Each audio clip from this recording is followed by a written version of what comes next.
could not hold her head up.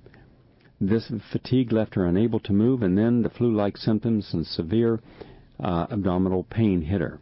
Since receiving her third Gardasil shot, Cassie has been hospitalized 4 times. She has been diagnosed with pancreatitis, gastrointestinal disorders, and has pneumonia 3 times. She is also suffering from various other symptoms, including extreme nausea, vomiting after having a central line put in, and being on TPN and liquids. She has fatigue, dizziness, headaches, hypersensitivity to light and sound, blurred vision, lactation, seizure-like activity, tingling and numbness in legs, and severe pain in her abdomen.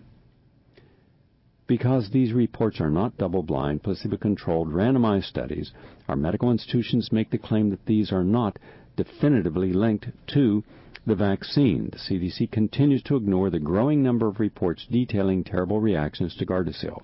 These reports are accessible to the public on metalerts.org.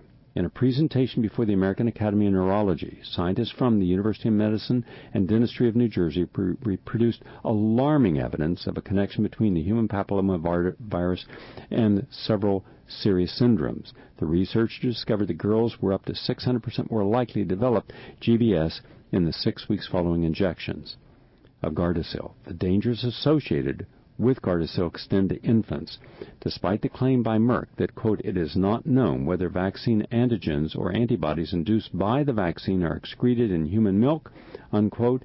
An internal study carried out by the company concluded that children of nursing mothers who received the vaccine showed a 300% increase in acute respiratory conditions compared to the placebo group. The effectiveness of Gardasil in preventing human papillomavirus and cervical cancer remains unproven. Dr. Diane Harper, who I interviewed on this program, worked as a consultant to Merck and was responsible for overseeing trials evaluating the safety and efficacy of Gardasil. After helping it get approved, Dr. Harper began to publicly question the use of the vaccine. She has claimed that the damaging side effects of Gardasil may not be worth the risk and that additional studies should be undertaken to prove the vaccine's safety and effectiveness. She has also expressed her disapproval over very young children receiving the vaccine because 11-year-old girls do not get cervical cancer. Dr. Harper asserted that the only party that stands to benefit from the human papilloma vaccination of young girls is Merck, the manufacturer.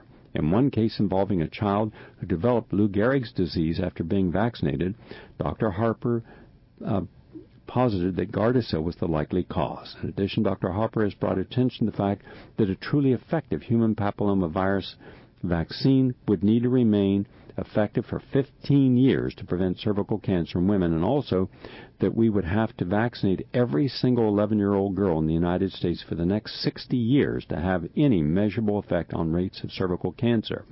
The truth is that no proof exists that shows Gardasil as effective at preventing cancer in the long term. A study published in the Journal of the American Medical Association in 2007 plainly demonstrates the ineffective nature of Gardasil in women with human papillomavirus. The authors conclude that the Gardasil vaccination offered no benefit to women recovering from human papillomavirus during a 12-month period. On the contrary, the authors found that injections of Gardasil frequently increased the strains of human papillomavirus found in women, a point that supports the aforementioned study results released by the same Vax. The authors conclude that they, quote, see no reason to believe that there is therapeutic benefit of the vaccine elsewhere because the biological effect of vaccination among already infected women is not expected to vary by population, unquote. In conclusion, Gardasil was designed to protect against two of over 150 strains of human papillomavirus that could lead to cervical cancer. Another study published in the Journal of the American Medical Association, which tested American women for human papillomavirus, revealed that only about 3% of those tested were infected with the strain against which Gardasil could protect. Given the high rate of recovery from people with human papillomavirus, the widespread use of the vaccine is highly suspect. Even the National Cancer Institute has stated that, quote, the great majority of high-risk human papillomavirus infections go away on their own and do not cause cancer.